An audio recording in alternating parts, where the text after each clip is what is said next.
yang kekasih di dalam Tuhan Yesus Kristus, kita bersyukur karena Tuhan melayakkan kita untuk beribadah kepadanya pada pagi hari ini. Dan saat ini kita akan dilawat oleh kebenaran firman Tuhan. Kita akan merenungkan firman Tuhan dengan tema ibadah dua sisi dengan landasan firman Tuhan dari Amos pasal yang kelima ayat 21 sampai dengan ayat yang ke-27. Mari kita satu di dalam doa. Bapa yang baik, kami bersyukur kepadamu Tuhan, karena pada pagi hari ini kami boleh dilawat lagi oleh kebenaran firman Tuhan. Kami sangat membutuhkan firman Tuhan, karena firman Tuhan adalah pelita dan suluh bagi langkah kehidupan kami, sehingga kami boleh hidup di dalam kebenaran Allah. Terima kasih Tuhan, berfirmanlah Tuhan dan hati kami siap untuk mendengarkan firman-Mu. Dalam nama Tuhan Yesus kami berdoa. Amin. Jemaat yang terkasih di dalam Tuhan Yesus Kristus, mari kita mau membaca firman Tuhan yang menjadi landasan perenungan kita pada pagi hari ini. Dari Amos 5 ayat 21 sampai dengan ayat yang ke-27, firman Tuhan berkata demikian. Aku membenci, aku menghinakan perayaanmu dan aku tidak senang kepada perkumpulan rayamu. Sungguh apabila kamu mempersembahkan kepadaku korban-korban bakaran dan korban-korban sajianmu, aku tidak suka. Dan korban keselamatanmu berupa ternak yang tabun aku tidak mau pandang. Jauhkan daripadaku keramaian, nyanyian-nyanyianmu, lagu gambusmu tidak mau aku dengar. Tetapi biarlah keadilan bergulung-gulung seperti air dan kebenaran seperti sungai yang selalu mengalir. Apakah kamu mempersembahkan kepadaku korban sembelihan dan korban sajian selama 40 tahun di padang gurun itu? Hai kaum Israel, kamu akan mengangkut sakut rajamu dan kewan, dewa bintangmu, patung-patungmu yang telah kamu buat bagimu itu. Dan aku akan membawa kamu ke dalam pembuangan, jauh ke seberang Damsyik. Firman Tuhan yang namanya Allah semesta alam. Sedemikian jauh pembacaan firman Tuhan kita pada pagi hari ini. Berbahagialah setiap kita yang mendengarkan firman Tuhan dan melakukan di dalam kehidupan kita hari lepas hari. Haleluya. Bapak Ibu Saudara yang dikasih di dalam Tuhan Yesus Kristus, dari judul perenungan kita akan melihat tentang ibadah dua sisi, yaitu ada sisi yang terlihat tidak kasat mata, yaitu iman penyembahan hati kita kepada Allah.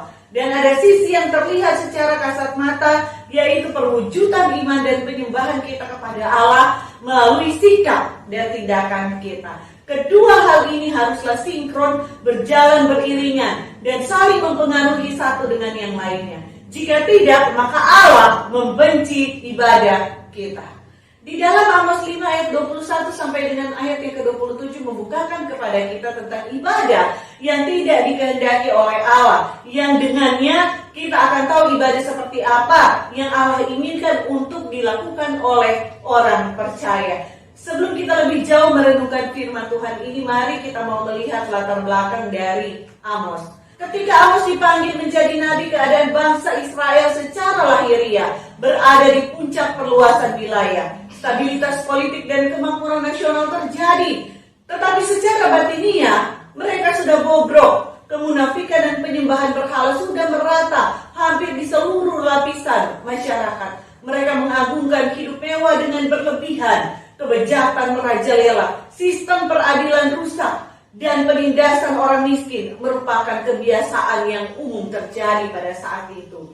Bapak Ibu Saudara, dalam rangka mengikuti panggilan Allah, maka Amos pergi ke Betel, tempat tinggal Raja Yerobeam II yang menjadi pusat agama yang dibanjiri oleh para penyembah. Dan di sanalah Amos dengan berani memberitakan keadilan, kebenaran, dan hukum ilahi karena keberdosaan umat yang tidak mau mendengarkan apa yang dikatakan Tuhan kepada mereka.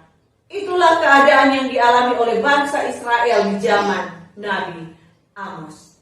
Nah, Bapak Ibu Saudara yang kekasih di dalam Tuhan Yesus Kristus, teguran Allah yang paling penting yang disampaikan melalui Nabi Amos kepada bangsa Israel adalah tentang ibadah mereka. Ibadah merupakan penyerahan diri secara total dalam penyembahan kepada Allah.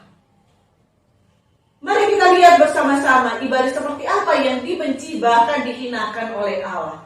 Ibadah yang dibenci dan dihinakan Allah adalah ibadah yang penuh dengan kemunafikan, di mana antara hati dan tindakan tidak sinkron.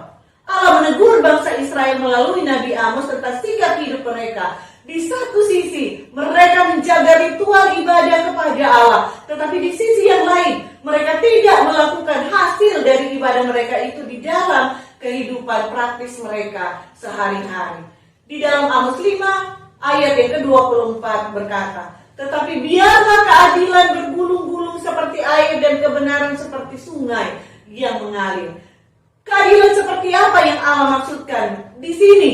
Mari kita mau melihat apa yang dilakukan orang Israel di dalam Amos pasal 2 ayat 6 sampai dengan ayat yang ke-8 dan ayat yang ke-12.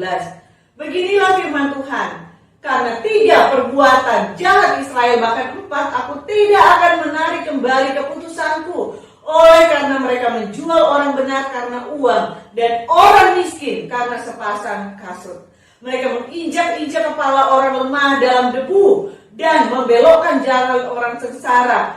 Anak dan ayah pergi menjamah perempuan muda sehingga melanggar kekudusan namaku. Mereka merebahkan diri di samping setiap mezbah di atas pakaian gadaian orang dan minum anggur orang-orang yang kena denda di rumah Allah mereka. Tetapi kamu memberi orang nazir minum anggur dan memerintahkan kepada para nabi, jangan kamu bernubuat.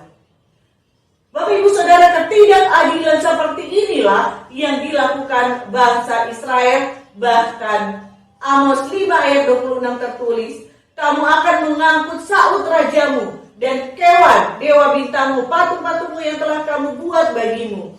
Firman Tuhan ini menyatakan bahwa bangsa Israel juga menduakan Allah dengan menyembah berhala yang dengan demikian melanggar hukum Tuhan bagi mereka. Mereka melakukan ketidakadilan bagi kehidupan sosial yang ada di sekitar mereka. Mereka melakukan ketidakadilan di dalam ibadah mereka.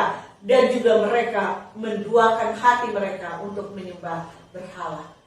Dari bagian firman Tuhan ini pelajaran penting apa yang dapat kita ambil? Bapak Ibu Saudara yang kekasih di dalam Tuhan Yesus Kristus, kita mungkin tidak pernah meninggalkan rutinitas ritual spiritual kita. Kita tetap rutin beribadah kepada Allah. Di satu sisi, kita dapat beribadah secara spiritual kepada Allah. Kita begitu kusuk berdoa dan menyembah Allah. Kita terharu ketika kita mendengarkan firman Tuhan. Kita bersemangat ketika menyanyikan puji-pujian. Kita rajin bersekutu dan melayani Tuhan. Namun di sisi lain, kehidupan praktis kita atau praktek hidup kita, kita tidak hidup sesuai atau tidak sejalan dengan ritual spiritual kita. Firman Tuhan yang kita renungkan, doa yang kita panjatkan tidak kita lakukan di dalam kehidupan sehari-hari. Tidak ada sinkronisasi antara perenungan firman Tuhan dan doa kita dengan apa yang kita lakukan di dalam kehidupan kita sehari-hari. Kita tidak menjalani hidup penuh semangat, tidak melayani keluarga dengan penuh sukacita, sama seperti semangat kita ketika kita memuji Tuhan. Kita tidak bekerja dengan giat seperti ketika kita giat melayani Tuhan. Tutur kata kita tidak sebaik ketika kita menaikkan doa dan pujian kepada Tuhan. Atau sebaliknya, apapun yang kita lakukan sesuai dengan keinginan kita sendiri, bukan sesuai dengan kebenaran firman Tuhan. Kita bekerja dengan penuh semangat mengejar standar dunia ini serta memajukan keluarga kita untuk kepentingan harga diri kita, bukan untuk kemuliaan Tuhan. Tutur kata kita begitu manis untuk mencari keuntungan diri kita sendiri. Kita lupa bahwa ibadah melibatkan totalitas hidup, yaitu menyatunya antara ritual spiritual dengan kehidupan praktis kita. Bapak Ibu Saudara, hal yang kedua yang mau kita renungkan bersama-sama pada pagi hari ini. Apa yang terjadi dengan ibadah yang dibenci dan dihinakan oleh Allah? Di dalam ayat yang ke-21 firman Tuhan berkata, aku membenci, aku menghinakan perayaanmu dan tidak senang kepada perkumpulan rayamu. Ayat 23, jauhkanlah daripadaku keramaian nyanyian-nyanyianmu, lagu gambusmu tidak mau aku dengar. Apa artinya kita beribadah kepada Tuhan dengan penuh kemeriahan, dengan musik dan lagu-lagu yang indah, jika ibadah kita tidak diinginkan oleh Tuhan, bahkan menjadi kekejian bagi Tuhan? Berkat apa yang akan kita dapatkan dari ibadah kita padahal kita sungguh mengharapkan berkat rahmat dan anugerah Tuhan turun atas kita melalui ibadah kita? Ritual ibadah kita menjadi tidak berarti ketika ibadah itu tidak menjadi sesuatu yang nyata, yang sinkron antara kehidupan praktis kita dengan pujian penyembahan kita kepada Tuhan.